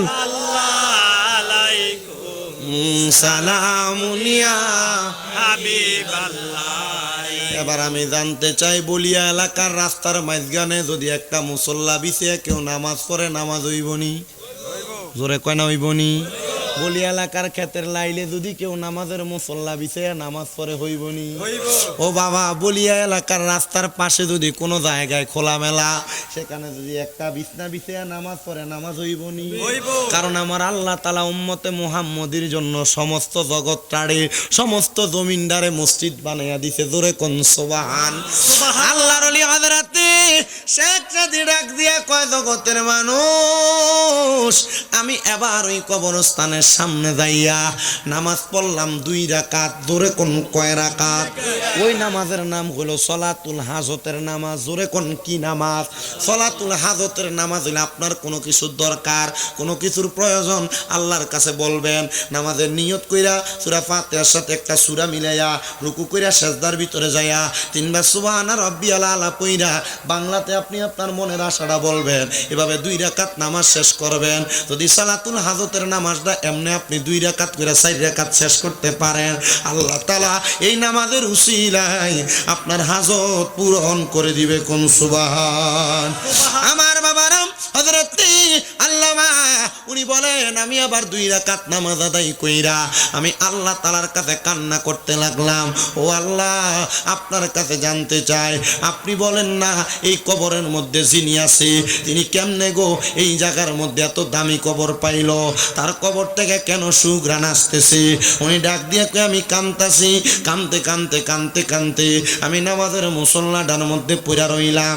আমি নামাজের মুসল্লায় যখন পড়া রইলাম, হঠাৎ করে আমি নামাজের মুসল্লার মধ্যে টের পাইতেছি আমার ঘুমের ঘরে স্বপনের মধ্যে কে জানি আইসা আমার বলতাছে, শেখ সাদি মাথা উঠাও, আমার দিকে তাকাও, আমি তোমার প্রশ্নের জবাব দিতেছি। জোরে কোন সুবহানাল্লাহ। আল্লাহ আমার শেখ সাদি কই, আমি মাথা উঠাইলাম। আমি মাথাটা উঠাইয়া দেখি আমার চোখের সামনে সাদা রঙের পোশাক পরা সুন্দর নুরানি চেহারাওয়ালা একটা মানুষ দাঁড়ানো। আমি জিগাইলাম, মানান্তা আপনি কেডা গো? উনি আমার ডাক দিয়া কয়, আমারে তুমি চিনো না? যার কবর জিয়ারত কইরা, যার বাড়িতে যাইয়া যার সম্পর্কে খবর নিলা, যার খবর জানার লাগে 2 রাকাত সালাতুল হাজতের নামাজ পড়লা, আমি হইলাম সেই ব্যক্তি। আল্লামা শেখ সাদি কয়, তোমার সুরত কত সুন্দর, তুমি এত দামি মানুষ, আর আমি তোমারে তালাশ করতাছি। বাবা তুমি বলো না তোমার কবরের মধ্যে কেন সুঘ্রাণ আসতাছে? উনি ডাক দিয়া কয়, এ শেখ সাদি শুনো রে, আমি একমাত্র আল্লাহ তাআলার কোরআন রে মোহাব্বত কইরা, আল্লাহর কোরআনকে ভালোবাসা কোরআন পড়তে পারতাম না, তাকে তাকে কান্না করার কারণে আমার আল্লাহ আমার কবরের মধ্যে সুন্দর সুঘ্রাণ লাগাইয়া দিছে। জবান আল্লাহু আকবার। ইয়া রাসূলুল্লাহ জিন্দাবাদ জিন্দাবাদ জিন্দাবাদ। ঈদে মিলাদুন নবী, ঈদে মিলাদুন নবী। জোরে কন্যা মারহাবা। এ বাবা, আপনারা অনেকে কোরআন পড়তে পারেন না, আপনারা অনেকে এখানে বসেছেন কোরআন তেলাওয়াত জানেন না। অবসর সময় কিতা করবেন? শুধু টিভির দিকে মশা কোন দিয়া যায় কোন দিয়া বেটা টের পায় না। কথা কন্যা ঠিক কিনা? কোরআন পড়তে পারেন না, আবার অবসর সময় আল্লাহ বিল্লাহ করেন না। আব্বাজি শুধু টিভির দিকে তাকায় থাকলে কিন্তু হবে না। মনে রাখতে হবে এই কোরআন আপনারে নাজাত দিতে পারে আমার নবীর উসিলায়। আপনি কোরআনের সঙ্গে সম্পর্ক লাগান, কোরআনরে মুহাব্বত করেন, দেখবেন আল্লাহ তাআলা আপনারে মাফ করে দিবে। আমি মাঝে মাঝে আমার মসজিদের ভিতরে রমজান মাসে আমি তো 5 ওয়াক্ত নামাজ মসজিদে পড়াইতে পারি না, কারণ বাংলাদেশে ঘোরাঘুরি করা লাগে। জুমার নামাজটা মাহফিলের সিজনে একটু কষ্ট হয়ে যায় পড়াইতে। মাঝে মাঝে আমার অনেক ছাত্র ভাই, আবার মাঝে মাঝে আমি আমার অনেক মাদ্রাসার শিক্ষকগুলারে পাঠাই। আপনাদের দয়া আমার অনেকগুলা মাদ্রাসা আপনারা জানেন হয়তো, আমি আমার মাদ্রাসার শিক্ষক ছাত্র ভাইয়াদেরকে পাঠাই পড়াইতে। তো আমি রমজান মাসে রেগুলার আমার মসজিদে তারাবির নামাজটা পড়াই। মুসল্লিরা খুশি হয়, হুজুর আপনার পিছনে নামাজটা পড়লে শরীরটা ফাতলা ফাতলা লাগে, মাঝে মাঝে দুই একজন ফাটান শরীরটা যখন বার হইয়া দেখা দেখলো একটু ভক্তি আইয়া। আমি কইলাম কি লাগিয়া ভক্তি সবার উপরে আমার লাগবো, কারণ তারা নামাজ পড়ে না এত রোদ হুজুর। না হুজুর ওই ফটতে ফটতে অভ্যাস হয়ে গেছে গা। মার হবা কয় না ভাই, আরো জোরে কর না মার হবা। কি হয়ে গেছে? ভক্তি হয়ে গেছে। আমার বহুত মুসল্লি এক জুমা যদি মিস করি হ্যাঁ তারা হুজুর আমরা আইলেন না কা। তা আমি প্রথম রাগ করতাম, হ্যাঁ আমার জিগে কি রে, আমি আইলাম না কি রে, আমি একটু সেটতে দিতাম, হ্যাঁ আপনি আমার জিগেন না কি। পরে একদিন এক মুরব্বী আমার এমন আঞ্জা করে দইরা বুকটা এনে লাগাইয়া ক, আপনি তো সেটতে গেছেন হুজুর, আপনি আইলে আমার কাছে কেমন জানি একটু ভালো লাগে, আপনি সেটতেন না, আমরা না আইলে আমার কাছে খারাপ লাগে। তো বুঝলাম যে না বেটা আমার পজিটিভলি দিয়েছে, বেটা মনে হয় আমার উপর দিয়ে আপনি ধমকাইছে না। তো মুরব্বী মানুষ না কথা একটু তেচ্ছা হয়, তেচ্ছা হইলে আমি রাগ করি না। বুড়া মানুষ তো তারা রাগ দিও আমরা লেগে দোয়া। আর আমরা এলাকার বহুত ফোলা ফাইন্ডে যদি মুরব্বীরা ডাক দে রে এটা করস কীর্তি, মুরব্বীরা ডাক দেখে আপনি বোঝেন না বয়ে থাকেন, মুরব্বী বোঝে না তে বোঝে। কথা কয় না কেন? মই মুরব্বীর লগে বেদবি করে এমন ফোলা ফাইন আছে না এলাকা? সাবধান, সতর্ক এই ব্যাপারে। যদি মুরব্বীর অন্যায় হয়, এলাকার কোনো বয়স্ক মানুষ, এলাকার কোনো মুরব্বী মানুষ কোনো বিষয় ডাক দিলে 10 বার চিন্তা করবা, কারণ মুরব্বী বুঝেই ডাক দিছে। কথা বল না কেন? মুরব্বীরা বুঝে ডাক দেয়। মুরব্বীদের কথার উপর দিয়ে কথা বললেন না। আমি আমার যুবক ভাই ছোট মানুষ যারা আছেন, মুরব্বীরা কোনো বিষয় ডাক দিলে, কারণ মুরব্বীরা প্রত্যেকটা বিষয় 5-10টা বার অভিজ্ঞতা হয়েছে বিদায় মুরব্বীরা কিন্তু আপনাদেরকে ডাক দেয়। এজন্য কি আমরা মুরব্বীরা কি ধমক দিব না মুরব্বীরা মানবো? মানবো। মুরব্বীরা কি ধমক দিব না মানবো? আল্লাহ কবুল করেন পরে না আমিন। আমি আমার রমজান মাসে যখন তারাবি পড়াই, আমি তারাবি পড়াইম বেশিরভাগ সময় আমি চেষ্টা করি আমার মসজিদের সঙ্গে মসজিদের মুসল্লিদের সঙ্গে ইফতার করার জন্য। আমি একদিন আসরের নামাজ পড়লাম, জোহরের নামাজ পড়লাম, আমি আমার মসজিদে আসরের পরে এক লোকের আব্বার কবর জিয়ারত করা লাগবে, এই জন্য মসজিদে বইসা রইলাম।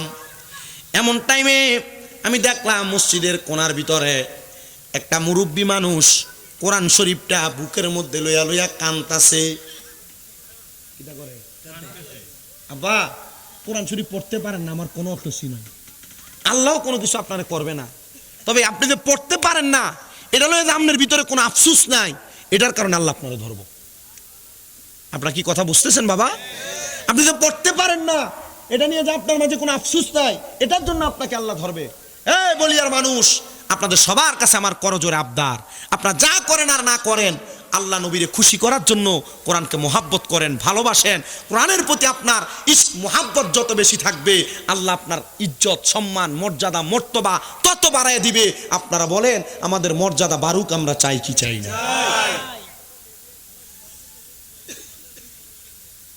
উনি ডাক দিয়ে বলে, জগতের মানুষ আমি কোরআন পড়তে পারি না বিদায় কোরআনটা বুকে নিয়ে নিয়ে কান্দি। আমি জিগাইলাম কান্দেন এর লেগা? কহ। আমি গেলাম বাবা কান্দেন কি লেগা? হুজুর কোরআন শরীফ তো পড়তাম পারি না, সংসার চালাইতে দেয় কোরআন শিখতে পারছি না হুজুর, এই জন্য কোরআনের দিকে তাকায়া তাকায়া আর বুকে ধরে ধরে কান্দে। আমি কই আপনার লেগে একটা সুখবর। মারহাবা কয় না বাবা? কি সুখবর? আরে সুখবর হইল আপনি যে আল্লাহর কোরআনের দিকে তাকায়া থাকেন আর দইরা বুকে মোহাব্বত করে কান্দেন, আল্লাহর নবী বলছে যারা মোহাব্বত করবে কোরআনুল কারীমকে, কোরআন মাজিদকে, আল্লাহ তাআলা তার সম্মান তার ইজ্জত বাড়াইয়া দিবে। সুবহানাল্লাহ। হুজুর এই জন্যই তো কান্দি, এই জন্যই তো কান্দি। হে বলিয়ার বাবারা, বলিয়ার মা বোনেরা, কোরআন পড়তে পারো আর না পারো, প্রত্যেক দিন সকালে ফজরের পরে আল্লাহর কোরআনটারে বুকের মধ্যে ধরে ধরে ধরে কান্দো, আল্লাহর কোরআনটারে বুকের মধ্যে লাগায় লাগায় কান্দো। এ বয়স্ক বাবা কোরআন পড়তে পারো আর না পারো, এই কোরআনটারে বুকের মধ্যে ধরে ধরে কান্দো, দেখবা এটার বরকতে আল্লাহ তাআলা চাইলে তোমার জান্নাতি বানাইতে পারে কি পারে না? কিন্তু আপনি দুনিয়াতে রাত্রে ওয়াজ মাহফিল আসলে আপনি আপনার বড় গুনাহগার মনে করেন।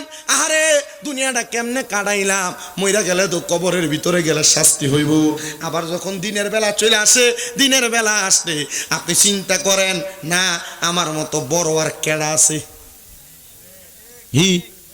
কথা কয় না ঠিক না বে ঠিকের জন্য আশেক সুরে সুরে লেখে ও আল্লাহ রাইত হইলে ডরাই রাত পোহাইলে ডর বয়স কলি বইলা যায় আল্লাহ রাইত হইলে ডরাই রাত পোহাইলে ডর বয়স কলি বইলা যায় দিনে রাইতে তোমার বান্দার কলবে যেন পায় আল্লাহ দিনে রাইতে তোমার বান্দার কলবে যেন পায় আল্লাহ রাইত হইলে ডরাই রাত পোহাইলে ডর বয়স কলি বইলা যায় আমি সৃষ্টি তুমি স্রষ্টা আমার কিবা সাধ্য যখন তখন চইলা যাইতে জীবের জীবন বাধ্য আমি সৃষ্টি তুমি স্রষ্টা আমার কিবা সাধ্য যখন তখন চইলা যাইতে জীবের জীবন বাধ্য আর হামেশা প্রতিপাদ্য তোমার গুণ গায় আল্লাহ আর হামেশা প্রতিপাদ্য তোমার গুণ গায় আল্লাহ রাইত হইলে ডরাই রাইত পোহাইলে ডর বয়স কলি বইলা যায় দিনে রাইতে তোমার বান্দার কলবে যেন পাই আল্লাহ দিনে রাইতে তোমার বান্দার কলবে যেন পাই আল্লাহ রাইত হইলে ডরাই রাইত পোহাইলে ডর বয়স কলি বইলা যায় আল্লাহ আমরা দুনিয়াতে তোমারে বড় ভয় করি আমরা তোমারে বড় ভালোবাসি আল্লাহ আমরা এই ভালোবাসা দিয়া আমরার মরণের আগে একবার মক্কা মদিনা যাইতে চাই আমরার মরণের আগে একবার হজটা করতাম চাই আপনারা বলেন এই ভালোবাসা দিয়া যদি আমরা চেষ্টা করি আল্লাহ আমরারে মরণের আগে মক্কা মদিনা নেওয়ার ক্ষমতা আল্লাহর আসেনি কথা কয় না জোরে আছে না নাই ও বাবা টাকা পয়সা মক্কা মদিনা যাইতে লাগে না লাগে একটা ভালো নিয়ত কথা কন না কি লাগে নিয়াতুল মুমিনিন খায়রুম মিন আমালি মুমিনের নিয়ত তার মারহাবা কইতেন না বেটা আমলের চাইতে উত্তম মারহাবা এ বাবা একটা ভালো নিয়ত করবেন মক্কা মদিনা যাওয়ার জন্য আমি আপনাদের কাছে আরেকটা কারগুজারি শোনায় আমি আপনাদের কাছ থেকে বিদায় নেব যদি আপনারা মনে কষ্ট না নেন একটু মনোযোগ দিয়া শুনেন রে বাবারা ওই কারগুজারিটা শোনাইলে ভালো লাগবে মক্কা মদিনা যাইতেন চান না কেডা কেডা চান ডান হাতটা সোজা করে তোলেন একবার সোজা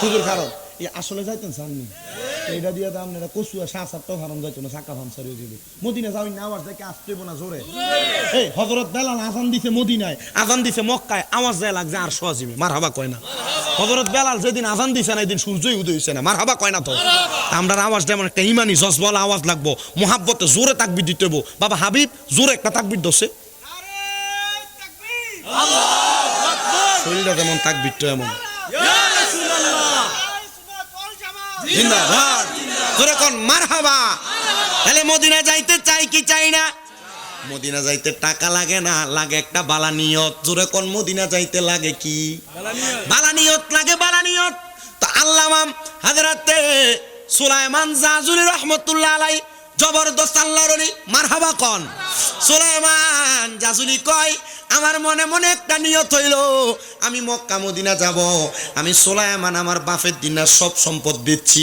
মক্কা মদিনা যাইবার লাগা কারণ কি সুলাইমান জাজুলি কয় আমি আমার নবীর হাদিসের মধ্যে পড়ছি আমার নবী কইছে মান যারা কবরি ওয়াজাবাত লাহু শাফাআতি ইয়াউমাল কিয়ামা কেউ যদি আমি নবীর রওজা জিয়ারত করে তার লাগা সুপারিশ করা আমি নবীর জন্য ওয়াজিব আর জবান খুলা কন্না সুবহানাল্লাহ হযরত সুলাইমান জাজুলি বলেন এই জগতের মানুষ আমি নিয়ত করলাম মক্কা মদিনা যাব যেহেতু নবীর রওজা জিয়ারত করলে আমার জন্য জান্নাত ওয়াজিব হয়ে যাইব আমার নবী আমার লাগা সুপারিশ করব আমি নিয়ত কইরা আমি আমার আব্বার দিনার সম্পদ সব বেচছি এ আব্বা আপনারও তো সম্পদের অভাব নাই সন্তানরে দিয়া যাইবেন ওই ফুতে সম্পদ বেচা বেচা খাইব আপনি আপনার সম্পদের একটা কোনা দিয়া বেচা তাড়াতাড়ি হজটা করেন বেডা হজটা করলে আপনার ফুতে হয়তো আপনারে কইব যে আপনি যে হজ করতে যান আমরা জায়গা জমি বেচা। আরে না রে না, এ পোলাপানেরা মনে রাখবি রে, হজ করলে জায়গা জমি শেষ হইতো না। হজ করার কারণে তোমার আব্বা যে মক্কা মদিনা যাইয়া আল্লাহর কাবা ঘরটা দূরে দূরে দোয়া করব, আমার আল্লাহ তাআলা এই দোয়াটার কারণে তোমার সম্পদের পাহাড় দিয়া দিব। কথাটা কি বুঝছেন? আপনি আপনার বাপ মারে হজে ভাড়ান না, কি রে বাপ মার জায়গা বেচছে যদি হজে ভাড়াই তা আমরা থাকতাম কি? কথা কই না কেন? আমরা থাকতাম কি? আরে ব্যাককল ফোলা বুঝে না। আর তুই যদি সালা কইতি তাহলে জায়গা বেচতি, বেচছে আব্বা আম্মার হজে পাঠাইতি। কারণ বাপ মা যদি আল্লাহর কাবা ঘরটা ধরে আল্লাহ আমার ফুতে তার থাউনে চিন্তা করছে না, তার জায়গাটা বেচছে আমার হজে পাঠাইছে, আল্লাহ কবে এই দো মা বাপ খুশি হয়ে গেছে। সুবহানাল্লাহ, জোরে কর।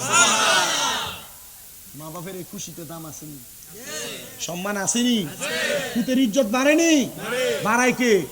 আল্লাহর নবী কয় রে তার রব্বি ফি রিদাল ওয়ালিদাইন, মা বাবার সন্তুষ্টিতে আমার আল্লাহ সন্তুষ্টি হয়ে যায়।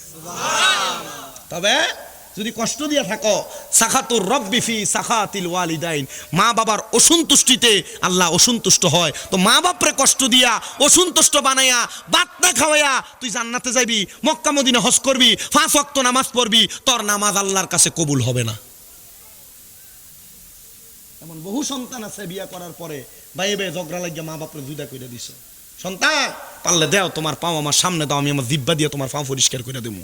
কারণ এই মা বাপের কষ্ট দিয়া ভাত না দিয়া শামিম রেজা না পুরো হাজীগঞ্জ চাঁদপুরের বড় আলেমাইন ওয়াজ করাইবা, এই ওয়াজ দিয়ে কোনো লাভ হবে না।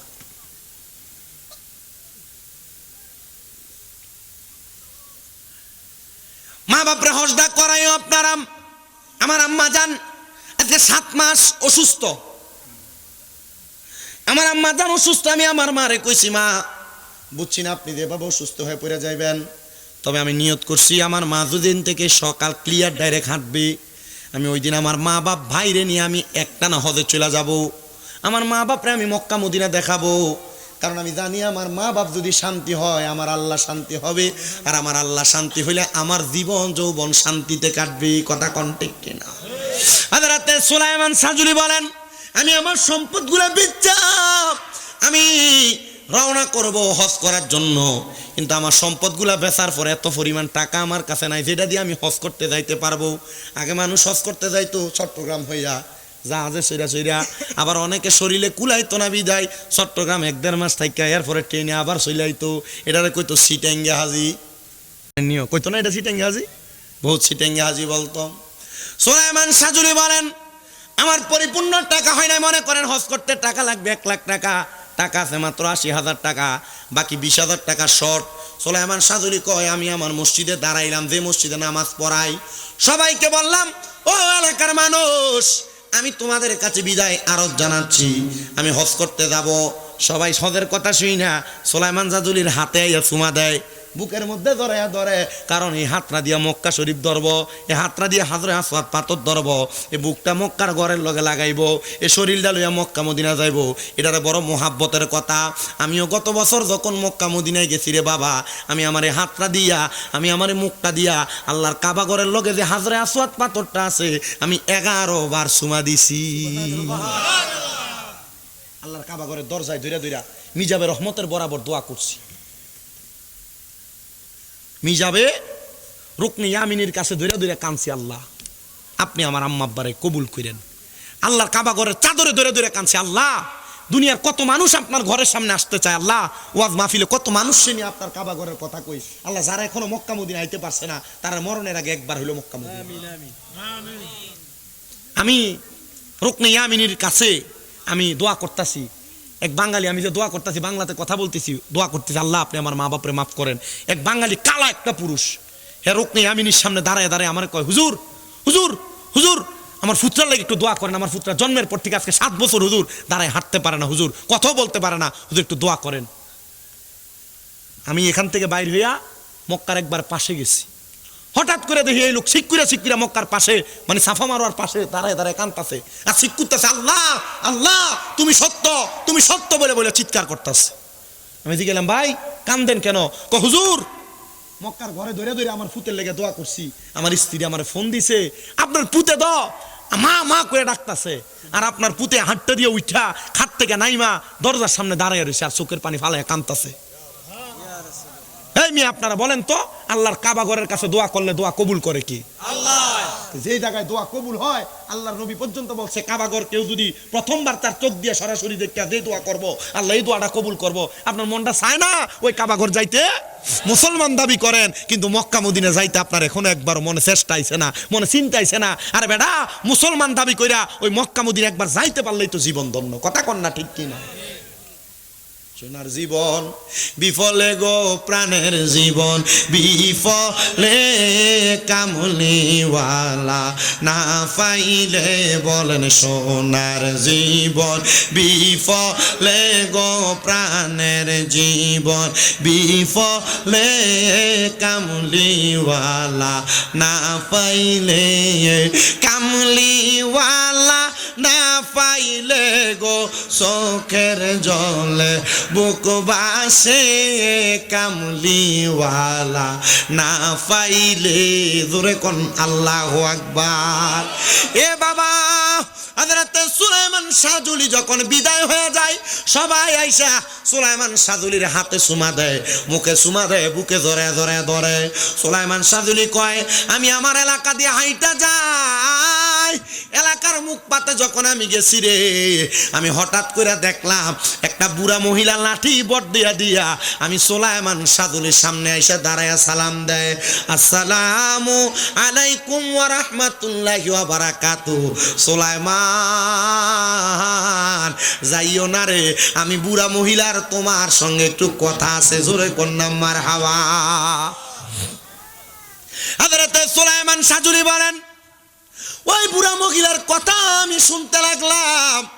মহিলা ডাক দিয়ে কয়, সুলাইমান মক্কায় যে যাও, মক্কায় যে আমার জন্য দোয়া করবানি। সুলাইমান কয়, মা দোয়া করমু। সুলাইমান মদিনায় যে যাও, মদিনায় যে আমার জন্য দোয়া করবানি। সুলাইমান সাজুলি কয়, মা আপনার জন্য দোয়া করমু। এই কথা যখন হযরতে সুলাইমান সাজুলি বলছে, সুলাইমান সাজুলি কয়, বুড়া মহিলাটা তার কাপড় রাস্তার ভিতর থেকে একটা কাপড়ের পুটলা বাহির করে আমার হাতে দিয়ে দিছে। কি দিয়ে দিছে? সুলাইমান সাজুলি কয়, ইমাম এই কাপড়ের পুটলির মধ্যে কি আছে? মা ডাক দিয়া কয়, সুলাইমান সাজুলি রে, আমি আমার মনে মনে নিয়ত করছিলাম আমি একবার মক্কা মদিনা যামু, কিন্তু আমার কাছে কোনো টাকা পয়সা নাই। আমার নাতিরা তোমার সঙ্গে মসজিদে দেখা করে বাড়িতে যখন খবর দিছে তুমি সুলাইমান মক্কা মদিনা যাইবা, আমি আমার নাতিদের খবর পাইয়া আমি তোমার কাছে চলে আসছি। সুলাইমান সাজুলি, তুমি আমার জন্য মক্কা মদিনা যাওয়া দোয়া কইরো। আমি মক্কা মদিনা যাওয়ার জন্য টাকা পয়সাগুলা জমাইছিলাম, এই টাকা পয়সাগুলা তুমি লইয়া যাও, তুমি মক্কা মদিনা যাওয়া খরচ করো, তবে আমার লাগে একটু দোয়া কইরো। সুলাইমান সাজুলি কয়, মা ঠিক আছে, আপনার জন্য দোয়া করব। এই কথা বইলা চোখের পানিরই টপ টপ করে ছাইরা দিছে, আর ডাক দিয়া কয়, আল্লাহ আমার তো সামান্য পরিমাণ টাকার অভাব ছিল, অল্প কিছু টাকা আমার শর্ট ছিল। আল্লাহ তুমি বুঝি তোমার বান্দারে সহযোগিতা করো। তাওয়াক্কালতু আলাল্লাহি ওয়া রাসূলি বলে আল্লাহর কোনো বান্দা যদি ঘর থেকে বাইর হয়, আল্লাহ তার যত ইহসান, যার সমস্যা আছে ওই সমস্যাগুলা, তার চাহিদাগুলা আল্লাহ পূরণ কইরা দেয়। সুলাইমান কয়, আল্লাহ তুমি বুঝি আমার মনের চাহিদাটা পূরণ কইরা দিছ। সুলাইমান কয়, আমি মহিলার টাকাটা নিয়া, পুটলাটা নিয়া আমি সামনের দিকে রওনা করলাম। আমি এবার আল্লাহ তাআলার কাবা ঘরে প্রবেশ করব।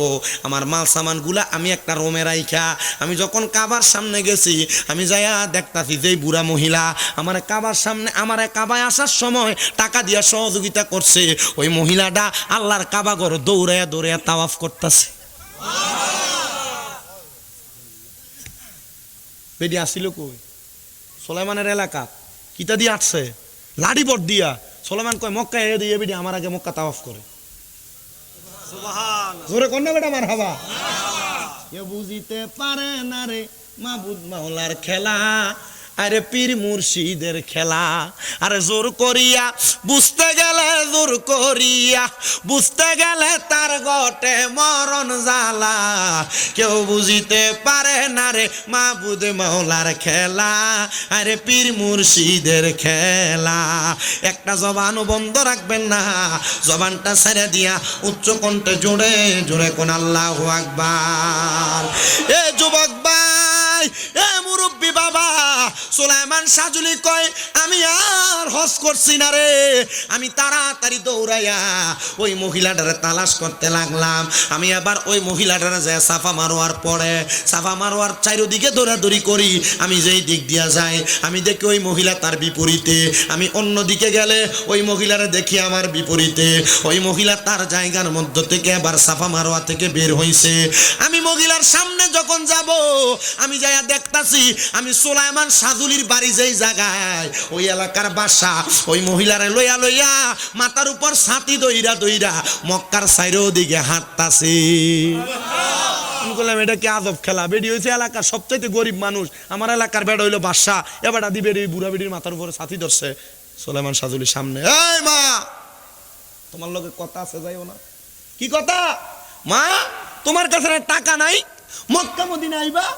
এ মা তুমি কেমনে আইলা আমার আগে? আরে বাদশা আপনি আমার এলাকার এত বড় বাদশা, এ বুড়া বেডির মাথার উপরে ছাতি ধরে রাখছেন, কাম কি? মহিলা ডাক দিয়া কয় সুলাইমান প্রশ্নের জবাব পাইবা পরে, আল্লাহর কাবা ঘর তাওয়াফ করে ফালাইছি, তাড়াতাড়ি চলো আমার নবীর মদিনা জিয়ারত করা লাগবে, এরপর তোমার প্রশ্নের জবাব। আর আমরার এলাকার বহু মৌলবী সাহেবরা কয় মক্কায় গেলে চলবো, মদিনা হজের অংশ না। কি কয়নি বলে কবরে কি ফিডাটা ফিরাইবো বেটা? আল্লাহ তাআলা ডাবল বরকত দান করছে মদিনাতুল মুনাওয়ারায়। মক্কায় থেকে হজ করে আওনের পরে বেটা গুনাহ করবনি, কথা কয় না? হজ করে আইয়া গুনাহ করে না? এলাকার বহু অফিসার দেখবেন হজ করে সুদে টিহা লাগায়, আবার এটারে ধরে নিয়ে মসজিদের সভাপতিও বানায়, এটারে ধরে নিয়ে মসজিদের সেক্রেটারি বানায়, এটারে ধরে নিয়ে এলাকার সর্দারের মাতাব্বর বানায়, কথা কন না? এই সুদখোর ঘুষখোর গুলা সমাজকে নষ্ট করে দিচ্ছে, কথা কন? এই সুদখোর ঘুষখোর গুলা সমাজের আবর্জনা ময়লা। একটা কুকুরে দেখলে যে গুনাহ হইব, কুকুরের চেহারার দিকে চাইলেও তো গুনাহ হইতো না, এই সুদখোরের চেহারার দিকে চাইলেও গুনাহ হইব। সুদখোর নাই এলাকা হুজুর? বেশি বেশি বেড়াই খায় না শুধু সুদ, বাড়ি বাড়ি বেরিয়ে তো সুদের ব্যবসা করে।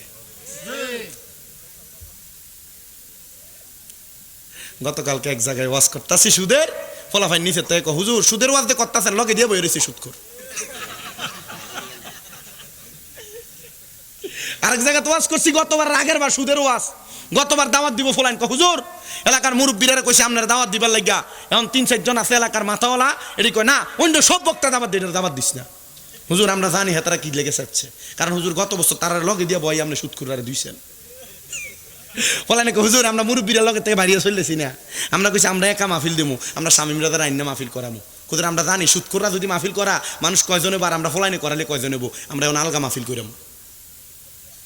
ফলাইনে আমার দাওয়াত দিতে মাহফিলে দাও সৃষ্টি আমার বিষয় দিছে হালাল হারাম সুদ ঘোষ,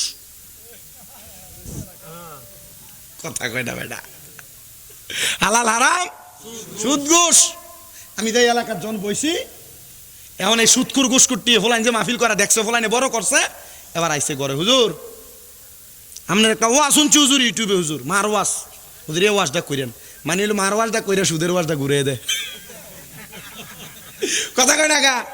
আরেকজনে হুজুর আপনি যে এই যে এই মা বাবার ওয়াজটা করছেন, এই ওয়াজটা হুজুর ঠিক আছে হুজুর, এইটা করবেন ওয়াজটা ইজগা। এক ফলা হুজুর মা বাবার ওয়াজটা কি দিতে জানেননি? আমি কি রে হুজুর তোর মা বাবার ওয়াজটা করলে সুদ করে আর না তোর লেগে দিতে, হুজুর আপনি সুদের ওয়াজ করেন। মারাবা কয় না রে, আরে দূরে কর না মার হাবা।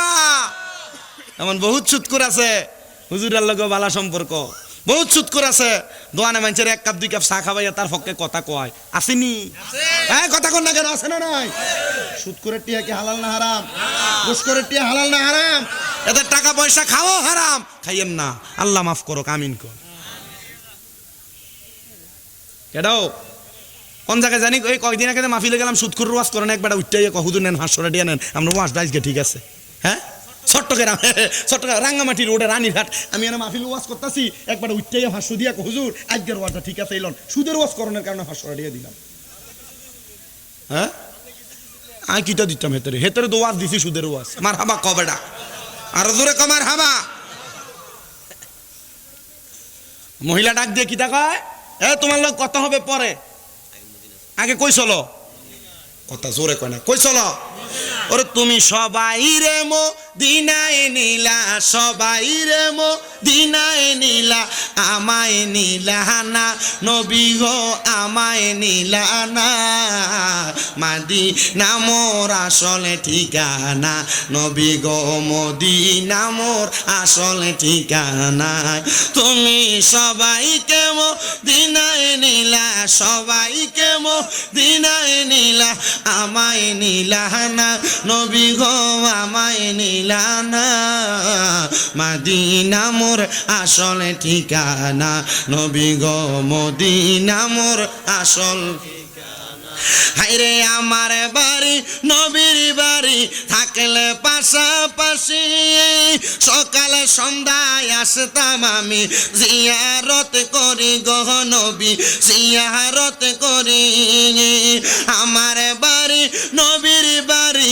থাকলে পাশাপাশি সকালে সন্ধ্যা আসতাম আমি জিয়ারত করি গো নবী জিয়ারত করি দেখিব নবী নূরের ছবি যতই কল্পনা মদিনা মোর আসল ঠিকানা বলেন মদিনা মোর আসল ঠিকানা তুমি সবাইকে মদিনায় নিলা সবাইকে মদিনায় নিলা আমায় নিলা না নবী গো আমায় নিলা না মদিনা মোর আসল ঠিকানা নবী গো মদিনা মোর আসল ঠিকানা নবী তোমার রওজা দেখে পরাণ জুড়াবো ওই নবীজির রওজা পাকে কবে যে যাব নবী গো কবে যে যাব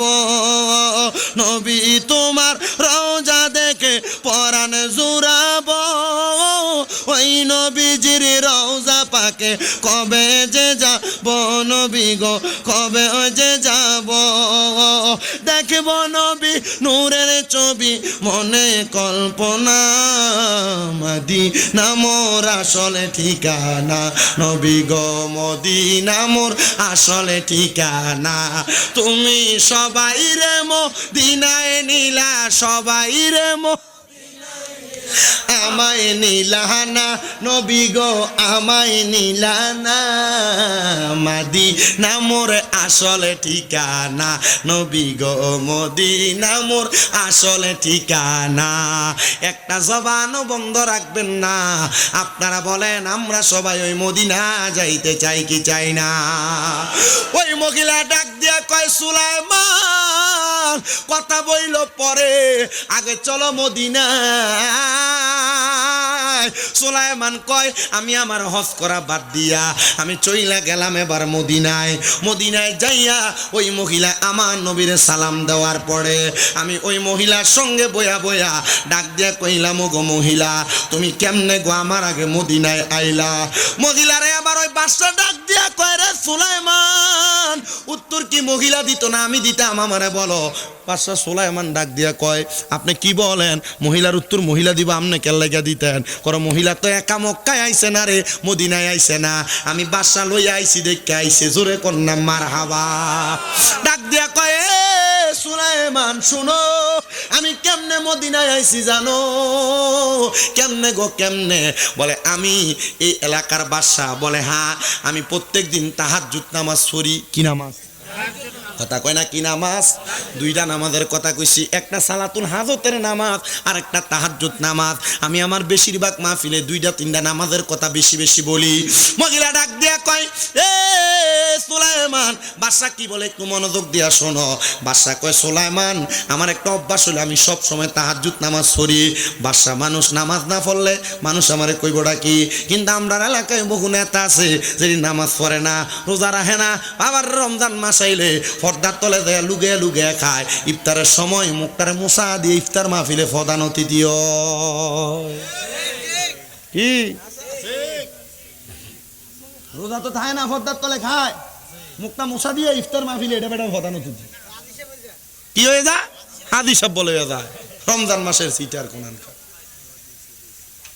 আমার বাবা ভাইরা বন্ধুরাম ডাক দিয়া কয়ে সুলাইমান আমি তাহাজ্জুদ নামাজ পড়তাম আমি প্রতিদিনের ন্যায় ওই দিনও তাহাজ্জুদ নামাজ পড়া নামাজের মুসল্লাটার ভিতরে ঘুমাইয়া গেছে আমার ঘুম চলে আসছে এমন টাইমে আমার নামাজের মুসল্লার ভিতরে কে জানি আইসা আমার ডাকতাছে মারহাবা কই না আমার ডাকতাছে সুলাইমান ওঠো কেমনে রে বাদশা ওঠো, আমি কেমনে ঘুমে, আমারে ডাকতাছে, কয় কি? বলে তুমি কি জানো আমার একটা পাগলনি মক্কা মদিনা যাইতে বড় শখ, সে মক্কা মদিনা যাওয়ার যে টাকা জমাইছে টাকাটাও দান কইরা দিছে। মারহাবা কই না? সে মক্কা মদিনা যাইতে যে টাকা জমাইছে এই টাকাটাও সে দান করে দিয়া সুলাইমান জাজুলি নামক একজন ব্যক্তির কাছে কইছে, সুলাইমান তুমি যাও, আমি মক্কা মদিনা যাইতে পারবো না, আমার সেই পরিমাণ অর্থ নাই, তুমি যাইয়া এই টাকা পয়সাগুলা নিয়া খরচ করবা, তবে সেখানে যাইয়া আমার মা বাপের লেগে দোয়া করবে, এগুলা আমি তোমার দান করে দিলাম। মারহাবা। আপনারা বলেন মা বাপের লেগে দান করলে আল্লাহ দান কবুল করে কি করে না? কেমনে কবুল করে আমি শোনাইতেছি, অল্প একটু শোনেন। সুলাইমান জাদুলি ডাক দিয়া কয়, এ জগতের মানুষ, আমি আবার জিগাইলাম বাদশা কেমনে গো কেমনে? বলে আমার ঘুমের ঘরে স্বপনে সাদা রঙের পোশাক পরে একজন লোকায়া কয়, আমার একটা পাগল মদিনায় আইতে পারে না, তার মদিনা আসার টাকাটা দান করে দিছে, যারে যা তুই যদি তোর বাসায় টিকে রাখতে চাস আর আমি নবীর দিদার পাইতে চাস, যাইয়া আমার পাগল নিডার আগে হজ করা। আমি বুঝতে আর দেরি হয় নাই, তিনি আর কেউ না, তিনি হইল মদিনা রাহমাতাল লিল আলামিন। আমি আমার নবীর আদেশ পাইয়া এই মহিলারে গোড়ার পিঠে চড়াইয়া আগে আইনা মক্কা তাওয়াফ করাইছি। এবার হযরত সুলাইমান জাজুলি ডাক দিয়া কয়, আল্লাহ নবীর পাগল হইলে মক্কা মদিনা যাওয়ার জন্য টাকা লাগে না, যদি মনে একটা বালা নিয়ত থাকে রে আমার আল্লাহ তাআলা ওই মানুষটারে মক্কা মদিনা এমনে দেখায়া দেয়। এ মুরব্বী বাবা, এ যুবক ভাই, মক্কা মদিনা তুমিও যাও, আমিও যাইতে চাই। আল্লাহ যেন আমরারে বারবার মক্কা মদিনা লইয়া যায়, আল্লাহ যেন আমরারে বারবার মক্কা মদিনা লইয়া যায়। মহিলা ডাক দিয়া কয়, সুলাইমান তোমার যেদিন আমি দান করে দিছি ওই দিন রাত্রবেলা আমি ঘুমানোর পরে স্বপ্ন দেখছি আমার আম্মা আব্বা দুইজন জান্নাতের ভিতরে বালা খানা খাইতাছে, কারণ আমি তোমার রে যেই টাকাটা দান করছি, দানের সময় আমি আমার মা বাবার জন্য দোয়া চাইছি, আমার আল্লাহ তাআলা ওই দোয়ার বরকতে আমার মা বাপরে মাফ করে দিছে। জানেন আরেকটা হাদিস শুনেন, মা বাপ মারা যাওয়ার পরে কোন সন্তান যদি তার মা বাপের নামের উপরে কোনো কিছু দান সদকা করে, আল্লাহ তাআলা কেমনে তার মা বাপরে মাফ করে দেয়। আল্লাহ নবীর একজন সাহাবী যার নাম হযরতে সাদ ইবনে উবাদা রাদিয়াল্লাহু তাআলা আনহু, তিনি আমার নবীর দরবারে এসে কাঁদতেছে আর ডাক দিয়া কই, ইয়া রাসূলুল্লাহ, ইয়া হাবিবাল্লাহ, নবী গো, আমি আমার মার ইন্তেকালের পরে জানাজা পাই নাই। আচ্ছা, কোন ফুতের মা বাপ মরণের পরে ওই ফুতে যদি জানাজাটা না পায়, আচ্ছা কোন তো তার মনে কষ্টটা কম না বেশি? হ্যাঁ, হযরতে সাদ ইবনে উবাদা বলেন, আমি আমার নবীজির দরবারে এসে কাঁদতেছি। আমার নবী জিগায়, এ সাদ ইবনে উবাদা, কেন তুমি আমার দরবারে এসে কান্দো? সাদ ইবনে উবাদা কই, ইয়া রাসূলুল্লাহ, আমার মা মারা গেছে, আমি আমার মার জানাজা পাই নাই, নবী গো, আমি আমার মার জন্য কোনো কিছু করতে পারবো না। আমার নবী কয়, সাদ তুমি তোমার মায়ের নামের উপর আল্লাহর হস্তে সদকা করো। সাদ কই, ইয়া রাসূলুল্লাহ, আপনি সাক্ষী থাকেন, আপনার সাক্ষী রাইকা আমার একটা খেজুরের বাগান আছে যার নাম হলো মিখওয়াদা, আমি ওই খেজুরের বাগানটা আল্লাহর হস্তে আমার মার নামের উপরে সদকা কইরা দিলাম। আমার নবী কয়, সাদ তুমিও সাক্ষী থাকো। আমি নবী বললাম, এই খেজুরের বাগান থেকে যত মানুষ খেজুর খাইব রে আমার আল্লাহ তাআলা তুমি সাদের আম্মার কবরে এটার সওয়াব দিয়া দিব। নবীর স্ত্রী মা আয়েশা সিদ্দিকা, আবু বকর সিদ্দিকের কন্যা মা আয়েশা ডাক দিয়ে কয়, আমি আমার নবীজির দরবারে বসা, একটা মহিলা আগমন করছে আমার নবীর দরবারে। আয়েশা ডাক দিয়া কই, ইয়া রাসূলুল্লাহ, ইয়া হাবিবাল্লাহ, নবী গো, আমার মা জননী ইন্তেকালের সময় বোবার মতো হইয়াছিল, কথা বলতে পারে নাই, অসুস্থ হইয়া মারা গেছে। এমন অনেক মানুষ মারা যায় না? ইয়া রাসূলুল্লাহ, আমার মার অনেক সম্পদ ছিল, আমার বিশ্বাস আমার মা যদি কথা বলতে পারতো, আমার মা মারা যাওয়ার সময় দান করতো। নবী গো, আপনার কাছে জানতে চাই গো নবী, আমার মা যে মারা গেছে, নবী যে আমার মার সম্পদ থেকে আমি দান করলে আমার মা কিছু পাইবনি? মারহাবা কয় না? এই বাপের দিনে সম্পদ যারা ব্যবহার করেন, বাপের দিনে সম্পদ শুধু ব্যবহার করলে কাম হবে না, এই সম্পদ থেকে মা বাপের জন্য আল্লাহর রাস্তায় দান করা লাগবে। কথা কয় না কেন? মহিলা ডাক দিয়া কই, ইয়া রাসূলুল্লাহ, ইয়া হাবিবাল্লাহ, নবী, আমার মা বাবার সম্পদ থেকে আমি যদি কিছু দান করি আমার মা বাপ পাইবনি? আমার নবী কয় হ্যাঁ পাইব। ইয়া রাসূলুল্লাহ, আমি আমার মার পক্ষ থেকে কি দান করলে আমার মা খুশি হইব? আমার নবী কয় কল আম্মায় পানি দান করো, পানি মারহাবা কর। সৌদি আরব যারা গেছেন, সৌদি আরব যারা বিদেশ করছেন, দেখবেন মক্কা শরীফ আর মদিনা শরীফের সামনে বড় বড় পয়সাওয়ালারা, টাকাওয়ালারা, সৌদির বাদশারা টাকের ভিতরে বইরা, বড় বড় ডাম টাকের মধ্যে বইরা বইরা না পানি দান করে, পানি মারহাবা কর। এ বাবা, আমার নবী যখন এই কথা বললেন, এবার ওই মহিলাটা ডাক দিয়ে ইয়া রাসূলুল্লাহ, তাহলে আপনি সাক্ষী থাকেন, আমি আমার মায়ের জন্য এই জায়গার মধ্যে একটা কূপ খনন করে দিতেছি, মক্কা মদিনার মানুষ এখান থেকে পানি পান করবে। আমার নবী কই, এ জগতের মানুষ, এ দুনিয়ার মানুষ, এই মহিলাটা ওই কূপটা খনন করার কারণে আমার আল্লাহ তাআলা এই মহিলাটার মার কবরটারে জান্নাত বানাইয়া দিছি। আপনাদের দোয়ার বরকতে ওই কূপের পানি আমার ঘরে এখনো আছে। মারহাবা কন্যা মারহাবা। এ মুসলমান ইমানদার, এ নবীর উম্মতের দল, আপনাদের যাদের মা কবরে, আপনাদের যাদের বাবা কবরে, সন্তান ওই মা বাপ যে কবরে চলে গেছে, মা বাপের এখনো দেখা পান নাই, মা বাবার এখনো সাক্ষাৎ পান নাই, মা বাপ কবরে কেমন আছে আপনি জানেন না, মা বাবার সাথে অনেক অন্যায় হয়েছে, মা বাবার কাছে মাপ চাওয়ার কোনো সুযোগ পান নাই। সন্তান মা বাবার কাছে যদি মাপ না চাইতে পারো, তোমার কপাল মন্দ। মা বাবার কাছে ক্ষমা চাইবা, মা বাবার কাছে মাপ চাইবা। আপনারা বলেন মা বাবা মাফ করলে মাফ করে কি? কিন্তু অনেকে চিন্তা করে হুজুর, যারার বাড়িতে আব্বা আছে তারা বাবার কাছে মাপ চাইবো, যারার বাড়িতে মা আছে তারা মার কাছে মাপ চাইবো। আমার তো আব্বা নাই, আমি কার কাছে যাই মাপ চামু? ও সন্তান, মা বাপ বুঝি কবরের বাসিন্দা, তোমার পায়ের মধ্যে হাত রাইকা বলি, মা বাপ যদি বাইচা থাকে মা বাবার কাছে মাপ চাইবা, যদি বাইচা না থাকে কিছুক্ষণ পরে আখিরি মুনাজাত হবে, রব্বির হামহুমা কামা রব্বায়ানি সগীরা বইলা দোয়া করবা। আল্লাহর নবী কয়, কোন সন্তান তার মা বাবার জন্য এভাবে দোয়া করলে তার চোখের মনি কোঠার মধ্যে দিয়া যদি একটা মাছির মাথা পরিমাণ পানি বাইর হয়, ওই পানি মাটিতে পড়ার আগে আগে আমার আল্লাহ তার মা বাবার জীবনের গুনাহ মাফ করে দেয়। এ বলিয়ার বাবা, আপনাদের অনেকের মা কবরে, অনেকের বাবা কবরে। আপনি যদি আপনার মা বাপরে ভাত খাওয়াইতেন, প্রতি মাসে যদি মা বাবার পেছনে 2000 করে টাকা খরচ করতেন, তাহলে 12 মাসে 24,000 টাকা খরচ হইতো। ওই মা বাপ যদি বাইসা থাকতো, মা বাপরে যদি প্রতি মাসে 1000 টাকার ফল ফ্রুট কিনা খাওয়াইতেন, প্রতি মাসে 1000 টাকা খরচ করলে 12 মাসে 12,000 টাকা লাগতো। এ সন্তান, আপনার বাপ মা আপনার অনেক জায়গা জমি দিয়া গেছে, কিন্তু আপনার মা বাপ ওই জায়গা জমিগুলা কবরে নিয়ে যায় নাই। যদি আপনারা না দিয়া যাইতো, যদি বলিয়া ভাড়া থাকতেন, বাড়ির ভাড়া যদি 5,000 করে দিতেন, তাহলে আপনার 12 মাসে আপনার 60,000 টাকা ভাড়া লাগতো। মা বাপ কবরে, মা বাবার জন্য একটু খাত করে দোয়া চাও। বলে হুজুর, আমার মা বাপ বাচ্চা থাকলে আমি আমার মা বাপরে খাওয়াইতাম, মা বাপরে পড়াইতাম, আমার মা বাপরে মোহাব্বত কইরা আমি আমার মা বাবার জন্য আল্লাহর হস্তে এই মাহফিলে আগামী বছর আমি 10,000 টাকা দান করব। একজন সন্তান যদি থাকেন খাস করে দোয়া চান, বলে হুজুর আমি 10,000 টাকা আমার মারে ভালোবাসা দান করতাম, আসেননি কেউ? আগামী বছর 10,000 টাকা দিবেন। বাবা আমি আবারও কই, মা বাপ যদি বাচ্চা থাকতো, যদি মা বাপরে ভাত খাওয়াইতেন, কি মাসে 1000 টাকার চাল ভাত খাওয়ান লাগতো না? একটা সন্তান বলে হুজুর